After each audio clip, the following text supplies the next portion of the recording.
जब हम ध्यान में होते हैं तो क्या हम समय के पार होते हैं? क्या मेडिटेशन में समय रुक जाता है? इसे जानने के लिए समय की गतिविधि और प्रकृति को पूरी तरह से समझना ज़रूरी है। हम सब के मस्तिष्क समय में फंसे हैं। समय में हमारा दिमाग जकड़ा है। हम समय में जी रहे हैं। हमारी पूरी चेतना समय से भरी है।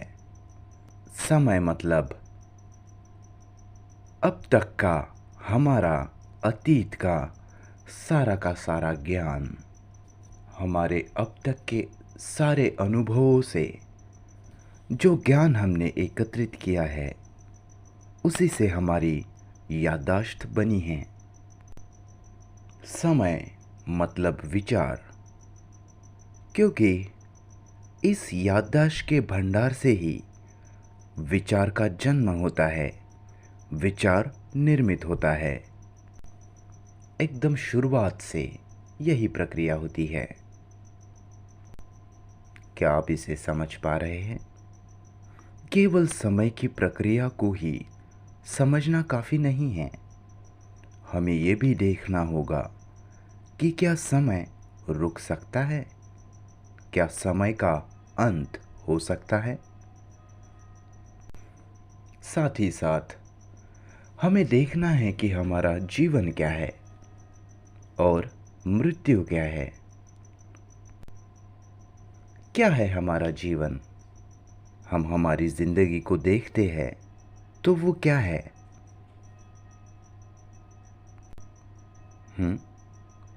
गलत आधिपत्य, एक दूसरे से हार जीत, लड़ाई, चिंता, पीड़ा, सच्चे संबंध की कमी। संबंध तो है, लेकिन हमारा जो संबंध होता है वह दो छवियों के बीच ही होता है।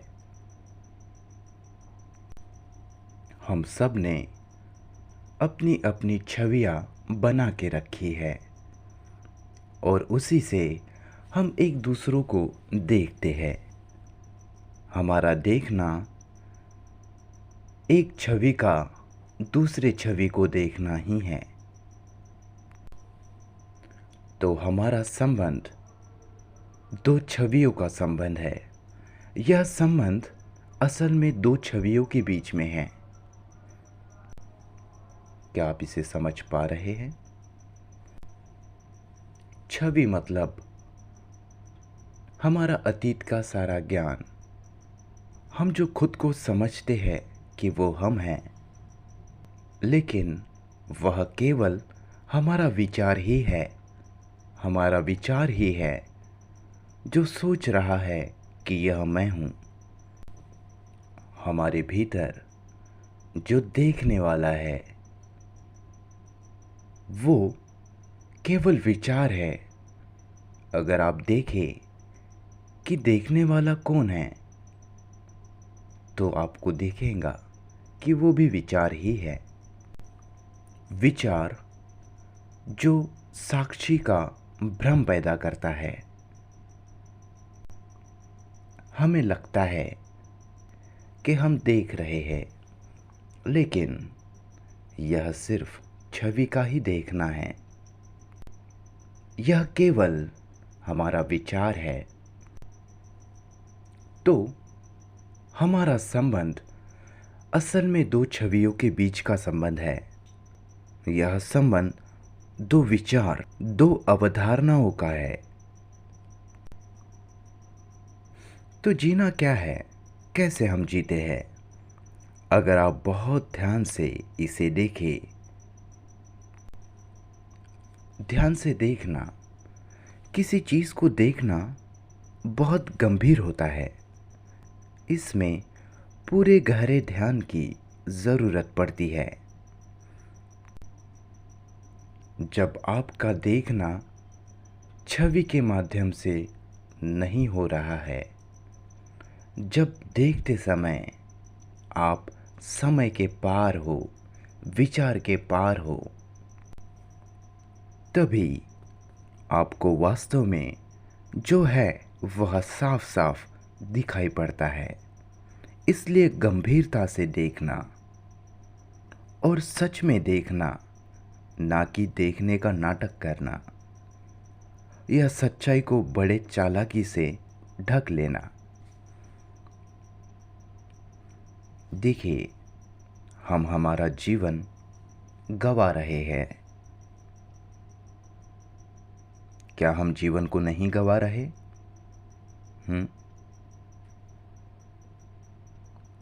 और जन्म से तो मृत्यु तक लगातार हम लड़ते जा रहे हैं, हम संघर्ष में जी रहे हैं, लगातार प्रयास कर रहे हैं, लगातार तनाव में हैं। एक तनाव है हमारा होना या हमारा ना होना, हमारा कुछ ना होना और कुछ और बनना। बराबर। सही संबंध बनाने में हम हमेशा नाकाम हो जाते हैं। हमारा बॉस, नफरत, गहरी चोटें, हमारे जीवन के, हमारी चेतना के यही सब विषय है।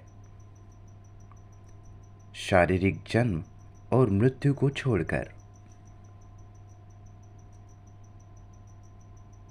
कृपया अभी साथ साथ इसका परीक्षण करें। अगर वाकई में आप गंभीर हो तो, अगर आप गंभीर नहीं हो तो आप इसकी गहराई में नहीं उतरोगे। इसलिए जो इसके बारे में गंभीर नहीं है वो बाहर जा सकते हैं, टहल सकते हैं। लेकिन अगर आप इसके बारे में गंभीर है, सीरियस है, तो अपने जीवन को देखिए, किन विषयों से हमारा जीवन भरा हुआ है। संभोग का आनंद और दूसरी खुशियाँ, मज़े, डर, दुख, सुख, यही हमारी चेतना के विषय है। मज़े, आनंद, दुख, डर, इन्हीं से हमारी चेतना बनी है। इनके गतिविधि में इनकी जटिलताएं और विविधताएं शामिल है। इस सीमित चेतना में जो गतिविधि और जटिलता है वो इन सुख, दुख और डर के कारण है। और इसी को हम जीवन कहते हैं। विश्वास, संदेह, चिंता के साथ पूरे उलझन से भरी अव्यवस्था और मृत्यु। जीना जो हम सोचते हैं कि बहुत मौलिक है, और मृत्यु जो हम में से किसी को नहीं चाहिए। बराबर। और इन दोनों के बीच है प्रेम और पीड़ा। हमने डर पर बात की, भय पर हमने चर्चा की, सबने मिलकर की। सिर्फ मैंने नहीं, आपने और मैंने दोनों ने मिलकर साथ साथ हमने डर पर चर्चा की। मानसिक रूप से डर से मुक्त होने की ज़रूरत को, आवश्यकता को हमने जाना,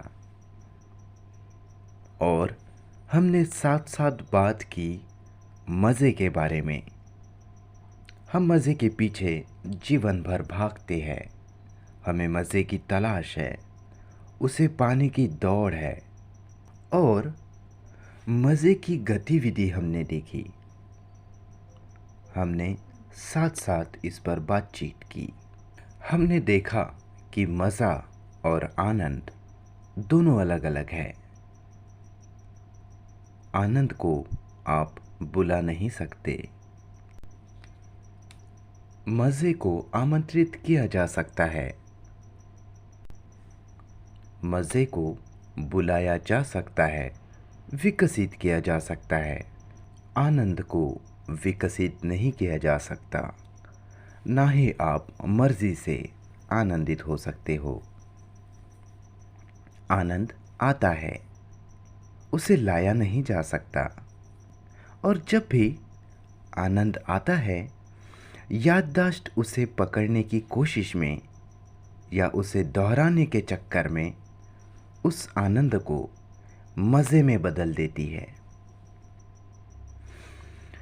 हमने साथ मिलकर परमानंद पर भी चर्चा की।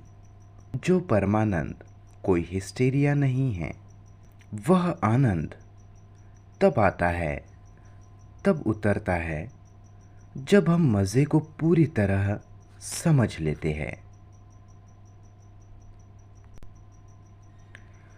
प्रेम, प्यार।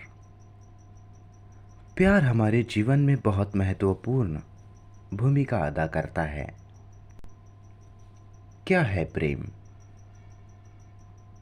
प्रेम, यह शब्द पूरा लदा हुआ है, जैसे कि भगवान, यह शब्द पूरी तरीके से लदा हुआ है। प्रेम करना मतलब क्या? और प्रेम और करुणा में क्या अंतर है?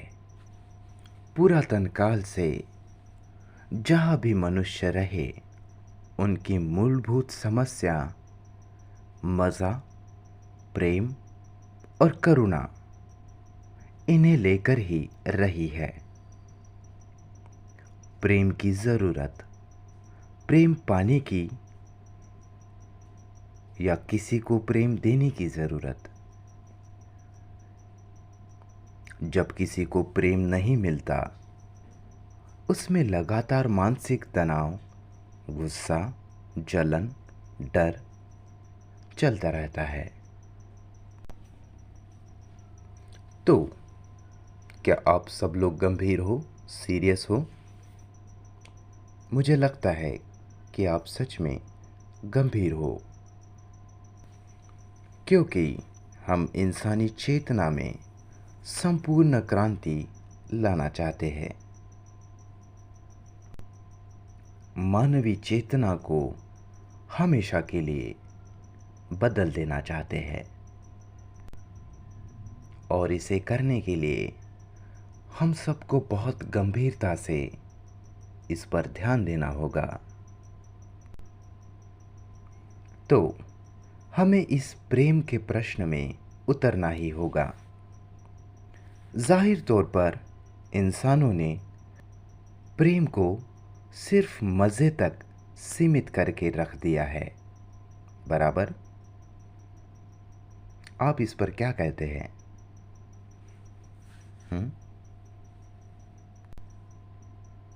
संभोग का मज़ा, सेक्स का मज़ा, देश प्रेम, किताबों से प्रेम, किसी चित्र से प्रेम। हम प्रेम शब्द को असाधारण रूप से इस्तेमाल करते हैं। और भी मैं मेरी पत्नी से प्यार करता हूँ या पति से, हमें प्रेम शब्द को देखना होगा, जो संस्कृत में भी है। यह शब्द अपने आप में इच्छा की तरफ इशारा करता है। हम इस शब्द का गहरा मतलब नहीं कह रहे। प्रेम और इच्छा, लेकिन हमें देखना है कि इच्छा क्या है और प्रेम क्या है। देखिए सर, यह एक खोज है, यह तलाश है, जिसे हम सबको मिलकर ही करना है। मैं और आप, हम दोनों मिलकर छानबीन कर रहे हैं, खोज कर रहे हैं। तो कृपया मेरे साथ साथ ही चलिए। क्या जो हमारी इच्छा होती है, क्या वो प्रेम है? क्या इच्छा, चाह प्रेम है? हम्म? इच्छा हमारे जीवन का, हमारी चेतना का अत्यधिक हिस्सा है ना? तो ये जो इच्छा है, जो चाह है, हमें इसे समझना होगा। इच्छा क्या है? जब आप कोई पहनावा, कोई ड्रेस की इच्छा करते हो तो वो क्या है? आप क्या कर रहे हो? उसकी गतिविधि क्या है? निश्चित रूप से पहले हम देखते हैं, जो भी ड्रेस हमारे आंखों के सामने आए तो पहले हम उसे देखते हैं। जो देखना संवेदी होता है। फिर संपर्क या कहे स्पर्श, छूना या सूंघना। फिर आती है उत्तेजना। क्या आपको ये सब समझ आ रहा है? अगर हम किसी ड्रेस की इच्छा कर रहे हैं तो सबसे पहले क्या घटित होता है? हमारी इच्छा की पूरी गतिविधि कैसे होती है? पहले देखना, संपर्क में आना और फिर उत्तेजना। बराबर। फिर विचार आता है और कहता है कि यह ड्रेस मुझे चाहिए, या जो भी हो, जो कि छवि की संरचना है। पहले हम देखते हैं, फिर स्पर्श करते हैं, छूते हैं, सूंघते हैं, संपर्क में आते हैं और फिर उत्तेजना उत्तेजना आती है और फिर विचार आता है कि ये मुझे चाहिए, अगर ये ड्रेस मेरे पास होता तो उत्तेजना और विचार मिलकर इच्छा बन रही है। और छवि, प्रतिबिंब। यह बहुत सरल है, साफ साफ है। अगर आप खुद को देखते हैं तो यही प्रक्रिया है जिससे हम गुजरते हैं। जब आप सुंदर स्त्री को या पुरुष को या किसी कार इत्यादि को देखते हैं तो देखना, संपर्क, उत्तेजना और फिर विचार और फिर इच्छा और छवि। बराबर। तो हम पूछ रहे हैं कि क्या प्रेम इच्छा है, जो कि उत्तेजना, संपर्क, विचार या इच्छा और विचार और छवि, चित्र, क्या ये प्रेम है? या फिर प्रेम का इच्छा से कोई भी संबंध नहीं, जिसका मतलब है कोई छवि नहीं, कोई काल्पनिक अनुमान नहीं, जो उत्तेजना पे आधारित नहीं होता। तो हमें खोजना है। तो उत्तेजना और विचार मिलकर छवि के साथ इच्छा बना रहे हैं। उत्तेजना का होना स्वाभाविक है। हमारी इंद्रियों का पूरी तरह से काम करना बहुत ज़रूरी है। वह तंदुरुस्त होनी ही चाहिए। वह आरोग्य है। किसी खूबसूरत चीज़ को देखना उत्तेजित करता है। अगर आप उत्तेजित हो रहे हैं तो आप स्वस्थ हैं। लेकिन जब विचार जगा लेता है तो तो वह इच्छा बन जाती है। बराबर। अब इसे कृपया समझिए। क्या आप किसी खूबसूरत इंसान को या किसी वृक्ष इत्यादि को देखते हैं और इच्छा को नहीं आने देते, जो कि विचार का अंत है? सुंदर स्त्री को देखने के बाद उत्तेजना तो है, लेकिन विचार नहीं आया। तो क्या ये विचार का अंत है? पता नहीं कि यह सब आपको समझ आ रहा है या नहीं। किसी सुंदरता को देखना और विचार को ना आने देना, विचार का अंत। और यही अनुशासन है, यही अनुशासन का उच्चतम रूप है। उत्तेजना को पूरा पूरा देखना और किसी भी विचार को ना आने देना, अनुशासन। और इसलिए फिर ना कोई इच्छा, ना कोई छवि। क्या आप इसे समझ पाए? इसे पूरा पूरा देखना ज़रूरी है, जिसके लिए ज़रूरत पड़ती है जागरूकता की। जागरूकता, एकाग्रता, ध्यान, इनके बारे में हम बाद में चर्चा करेंगे। बाद में हम इनकी गहराई में जाएंगे। तो क्या इच्छा या फिर विचार की गतिविधि, विचार की क्रिया प्रेम है?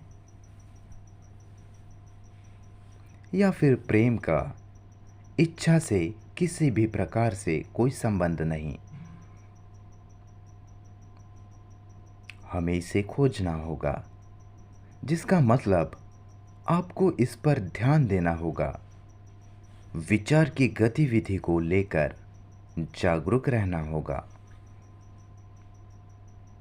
विचार की गतिविधि और नैसर्गिक उत्तेजना, इस पूरी गतिविधि को लेकर पूरी जागरूकता। फिर हमें पूछना है, क्या मज़ा प्रेम है? और अगर मज़ा प्रेम नहीं है, तो फिर प्रेम क्या है? बौद्धिक तौर पर, तार्किक रूप से ये ऐसा ही है, बुद्धि से या तर्क से। लेकिन बुद्धि एक यंत्र है, वह पूर्णता का, समग्रता का एक टुकड़ा है, एक भाग है। और सिर्फ बौद्धिक रूप से वर्णन देखना एक हिस्सा देखने जैसा है, और इस कारण समग्रता को आप नहीं देख रहे। तो बुद्धि ना सिर्फ कारण और इस ढांचे को देखने में सक्षम हो, बल्कि खुद की सीमा का भी उसे पता हो।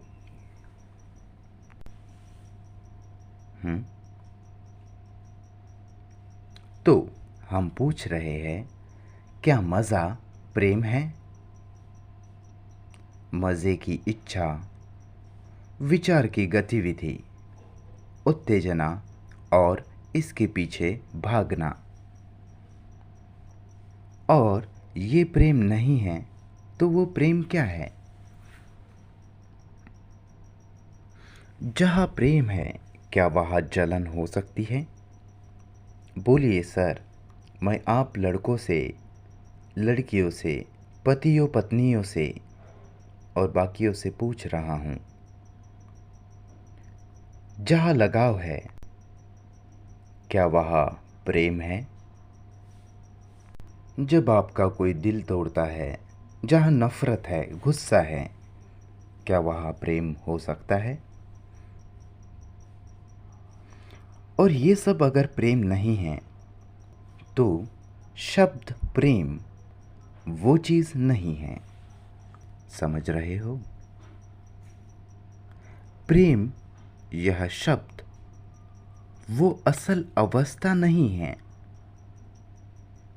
उसकी वास्तविकता नहीं है, उसका सत्य नहीं है। फिर क्या संबंध है प्रेम में और करुणा में?